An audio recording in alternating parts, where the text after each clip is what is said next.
La educación es un derecho inherente a todos los seres humanos. Garantizar una educación inclusiva y de equidad y calidad como lo propone la UNESCO o la ONU es un reto para todos los países, pero especialmente para los países en vías de desarrollo y muy particularmente en la pandemia que desgraciadamente vivimos. Voy a dar datos simplemente para que contextualicen al sistema educativo.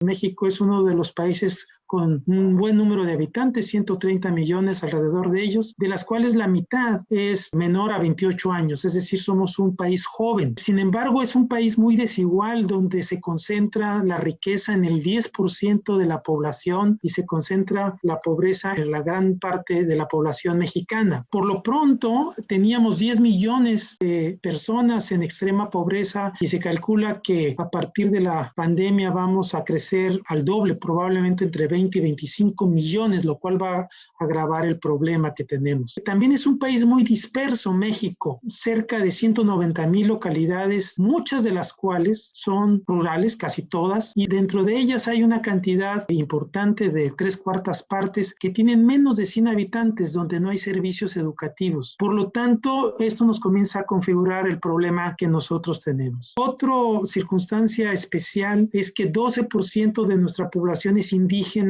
y 6.5 es hablante de una de las 68 lenguas nativas del país. Y paradójicamente, solamente 50% de los niños indígenas es atendido por una escuela bilingüe intercultural. Sin embargo, solo en la mitad de ese 25% los docentes hablan la lengua indígena de la región. Entonces, encontramos un problema importante que puntualizar. 36 millones de alumnos son los que conforman el sistema educativo, de los cuales 31 son parte de la educación obligatoria, es decir, del preescolar, de la primaria, la secundaria y la educación media superior. La gran mayor parte de las escuelas son públicas, 90% en educación básica y 80% en educación media superior. Nuestra escolaridad ha ido creciendo gradualmente a una tasa de 1 grado por cada 10 años y actualmente debemos estar cerca de los 10 grados escolares a nivel nacional. 2 millones de docentes dan clases en cerca de 255,000 escuelas o planteles que conforman al sistema educativo. Muchas de ellas en la primaria son multigrado, es decir, donde un solo profesor atiende a 2 o más grados escolares, y hay que imaginarse el problema que vamos a tener con la pandemia y con la escuela en casa. En números redondos, tenemos una asistencia escolar del 78% en preescolar, de 98% en primaria, de 94%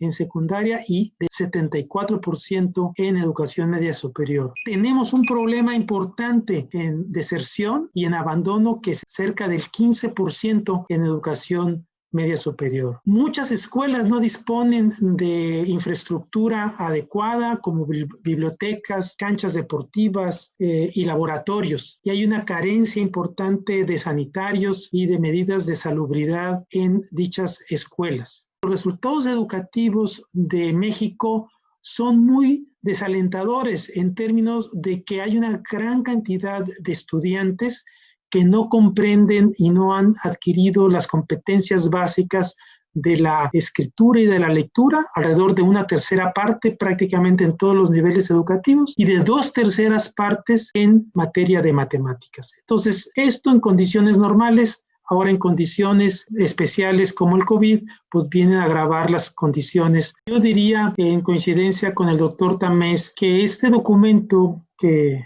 afortunadamente publicaron y que se llama Frente a la dificultad para educar en tiempo de pandemia, un discernimiento generoso, diálogo, tenacidad y paciencia, destacó su valor propositivo, y comentábamos en un principio que es mucho más difícil ser propositivo que ser crítico, porque para críticas pues cualquiera, pero para propuestas inteligentes no muchos somos capaces de hacerlo. Una parte fundamental que caracteriza al sistema educativo mexicano es la inequidad, porque hay unas diferencias abismales entre los pobres y los ricos, entre los privilegiados y no los privilegiados, en términos no solamente económicos, sino en términos educativos y por lo tanto en la posibilidad de crecimiento. Y en esto de la pandemia también dicen que los maestros se convirtieron en docentes y que estos en padres de familia, que ocurrió un fenómeno muy curioso que revalora, por supuesto, ambos roles. En cuanto a la televisión educativa y entre ellos la telesecundaria. Yo quisiera recalcar que México tiene mucha experiencia en ella y que tendríamos que recurrir a los maestros y especialistas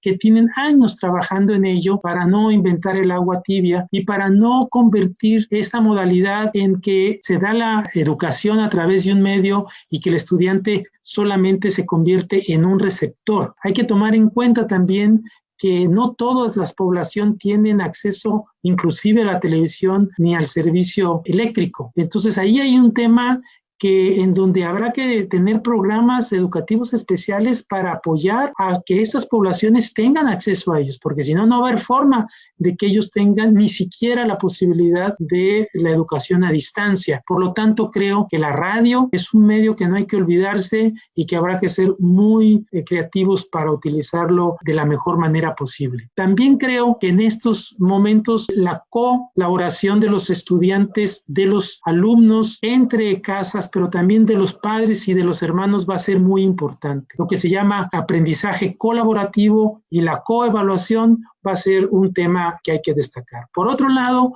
hay que también decir que digamos que hay mucha experiencia a nivel mundial de instituciones nacionales e internacionales de la modalidad de educación a distancia. Hay que recurrir a ellos con los docentes, a los cuales habrá que preparar y habrá que ayudar para que no sean simple calificadores o gente que vaya a entregar solamente tareas y las vaya a calificar. Finalmente, quisiera decir también que en cuanto a los hábitos de estudio, estoy muy de acuerdo con el doctor Reyes Tamés. Debemos de aprovechar este momento para fomentar que los estudiantes lean. Tenemos que cambiar el currículum, no lo podemos transferir íntegramente como está a la televisión o a la educación a distancia. Tenemos que reinventar el currículum en este momento y creo que dos aspectos importantes donde tenemos que hacer énfasis es en intensificar las lecturas, mejorar la comprensión de los estudiantes de lo que leen y también hacer que los estudiantes escriban